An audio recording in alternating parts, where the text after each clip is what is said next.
ኢትዮጵያን የሚፈታተኑ ሁለት አበይት ማንነቶች አሉ። አንደኛው ምዕራባዊነት ሲሆን ሁለተኛው ደግሞ አረባዊነት። ጤና ይስጥልኝ፣ እንደምን አላችሁ?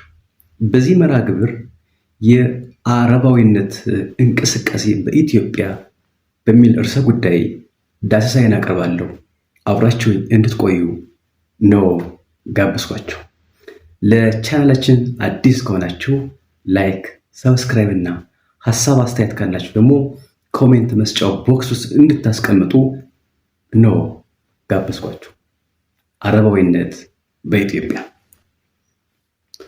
ከኢህአዴግ መንግስት በፊት የነበሩ የኢትዮጵያ መሪዎች ለአረቡ ዓለም ያላቸው እይታ የሴጅ ሜንታሊቲ ነበረ። ይኸውም የተከበናል ስሜት ነው። እንዲህ ያለው ነገር ከምንም የመጣ አይደለም። ይልቁንም የአረቡን ዓለም ባህልና ማንነት ከመፍራት የሚመነጭ ስጋት ነው። ታዲያ ከዘመነ ኢህአዴግ ጀምሮ የአረብ ሀገራት ወደ ኢትዮጵያ መምጣት ጀምረዋል። ይልቁንም ከ2018 ዓመተ ምህረት ማለትም ከኢትዮ ኤርትራ እርቅ በኋላ የአረብ ሀገራት በሰፊው ወደ ኢትዮጵያ መምጣት ጀምረዋል። በ2010 በኢትዮጵያውያን አቆጣጠር ማለት ነው የኢትዮጵያና የኤርትራ አሸማጋይ በመሆን ይኸውም ኢትዮጵያና ኤርትራ በጓዳ ያደረጉትን ሽምግልና በመሸምገል ወደ ኢትዮጵያ በቀዳሚነት ከገቡት ሀገራት መካከል ሳውዲ አረቢያና ዩናይትድ አረብ ኤሚሬትስ ይገኛሉ። እነዚህ ሁለቱ ሀገራት ከኢትዮ ኤርትራ እርቅ ማግስት በሰፊው በኢትዮጵያ ፖለቲካል ኢኮኖሚ ላይ ተከስተው ለመታዘብ ችለናል። የእነዚህ ሀገራት በዲፕሎማሲ፣ በፖለቲካ፣ በሴኪሪቲ እና በመሳሰለው ነገር ወደ ኢትዮጵያ መምጣታቸው የሚጠላ አይደለም። ቅሉ ግን የባህል ማንነትም ያዘለ ግንኙነት ነው። ይህ የካልቸራል ዲፕሎማሲ ዳይሜንሽኑ ለኢትዮጵያ ማንነት እጅግ ከፍተኛ ስጋት እየሆነ መጥቷል።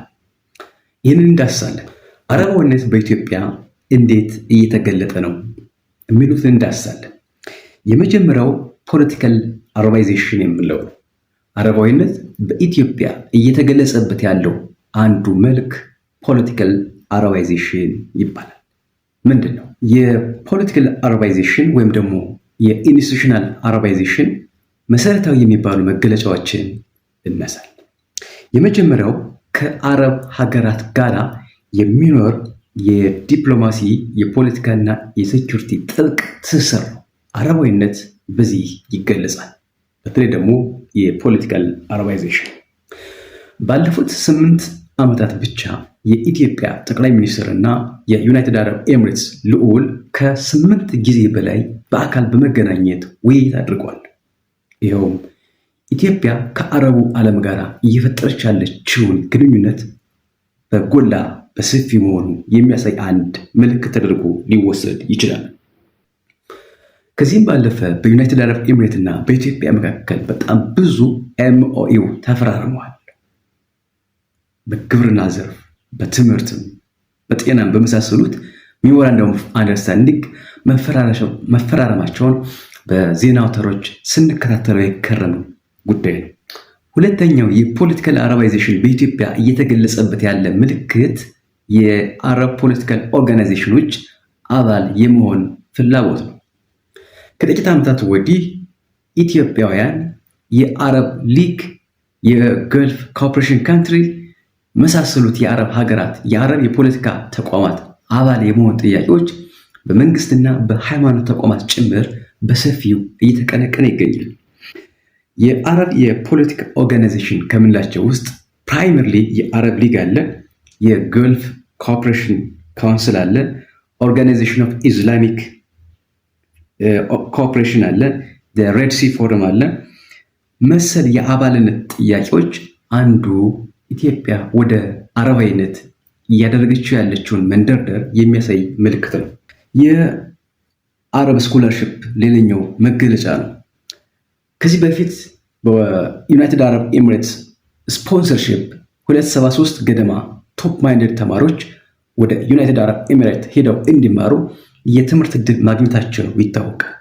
ታዲያ እነዚህ አንደር ግራጁዌት የሚማሩ ተማሪዎች የአረቡን ዓለም ካሪክለም ተምረው መጥተው ኢትዮጵያ ውስጥ የአረብን እሴት ማራመዳቸው እንዴት ይቀራል ብለን እንጠይቃለን። በነገራችን ላይ የአረቡ ዓለም ለዲሞክራሲ ወርስት ኤግዛምፕል የሚባል ባድ ኤግዛምፕል ቱ ዲሞክራሲ ለዲሞክራሲ በጣም መጥፎ አሪያ ተደርጎ የሚወሰድ ነው። የዲሞክራሲ ጭላንጭል እንኳን የማይታይበት የዓለማችን ክፍል ተደርጎ ሊወሰድ የሚችል ቀጠና ነው። በዚህ በኩልም የሚኖረው መጥፎ ተጽዕኖ እንደሚኖር መገመት ይቻላል። ሌላኛውና በጣም የጎላው የአረብ ካልቸር ወይም ደግሞ የአረባይዜሽን በኢትዮጵያ ምልክት ግን ካልቸራል አረባይዜሽን፣ ይሄኛው በኢትዮጵያ በጣም የጎላ ተጽዕኖ እያሳደረ ያለ ማንነት ነው። የባህል አረባዊነት በኢትዮጵያ በብዙ መልኩ እየተገለጸ እየታየ ያለ ክስተት ሆኗል። እንዲህ ያለው ነገር በኢትዮጵያ ነባር የባህል እሴቶች ላይ ጥፋት እያደረገ ወይም ደግሞ ካልቸራል ጄኖሳይድ እየተፈጸመ ነው። ይኸውም ከምዕራባዊነት ጋር ተጨማሪ የካልቸራል ጄኖሳይድ እየተፈጸመ ነው። አሁን ላይ ወላጆች የስም መጠሪያቸውን አረበኛ እያደረጉ ነው። ከኢትዮጵያዊ መገለጫ ይልቅ የአረብ ቋንቋዎችን የአረብ ስያሜዎችን መጠቀም ጀምሯል። በነገራችን ላይ እንዲህ ያለው ነገር በክርስትናም አለ። የአይሁድ ስሞችን መጠቀም የተለመደ ነው። ኢትዮጵያውያን ግን የራሳቸው የሆነ መጠሪያ ስያሜ አላቸው። ይህ አንዱ የአረባዊነት መልክ ሆኖ መጥተዋል። ሌላኛው ገልፍ ክሎዚንግ ስታይል ነው። የአረቡ ዓለም አለባበስን ኢትዮጵያ ውስጥ ኤክሰርሳይዝ ፕራክቲስ ማድረግ ነው። ከዚህ በፊት ያልነበሩ አሁን ግን በእስልምና የተሸፈኑ የአረብ አለባበሶች በኢትዮጵያ በእጅጉ እየሰፉ ነው። በነገራችን ላይ አረባዊነት ከእስላማዊነት ጋር እኩል አይደለም፣ አንድ አይደለም። ከዚሁ ጋር ተያይዞ የዲጂታል ካልቸር በተለይ ደግሞ በዲጂታሉ ዓለም እየተፈጠሩ ያሉ ሴቶች የአረቡን ዓለም እየወረሱ ያሉ ምልክቶችንም እየታዘበ የገልፍ ሚዲያ ብዙ የገልፉ ሀገራት ሚዲያዎች ኢትዮጵያ ውስጥ ሰፊ እይታ እያገኙ መምጣታቸው ሌላው የአረባዊነት መገለጫ ተደርጎ ሊወሰድ ይችላል። ከዚህ ጋር ተያይዞ አሁን እየተካሄደ ባለው ምክክር እየተነሱ ያሉ ጥያቄዎች ምንጫቸው ከዚህ የአረባዊነት ፍላጎት የሚቀዳ ነው። በሀገራዊ ምክክሩ የተነሱ የቀን መቁጠሪያ ይቀየርልን፣ የእረፍት ቀናት ይቀየርልን፣ የሰንደቅ ዓላማ ጉዳይ መሰል ጥያቄዎች ምንጫቸው የአረብ ባህልን ከመናፈቅ የሚቀዱ ናቸው። ታዲያ ኢትዮጵያ ከጥንት ጀምሮ በቅኝ ያልተገዛች የራሷ ማንነት ያላት ሀገር አረባዊነት ፈተና ሆኖባታል እያለ ነው ያለ ነው።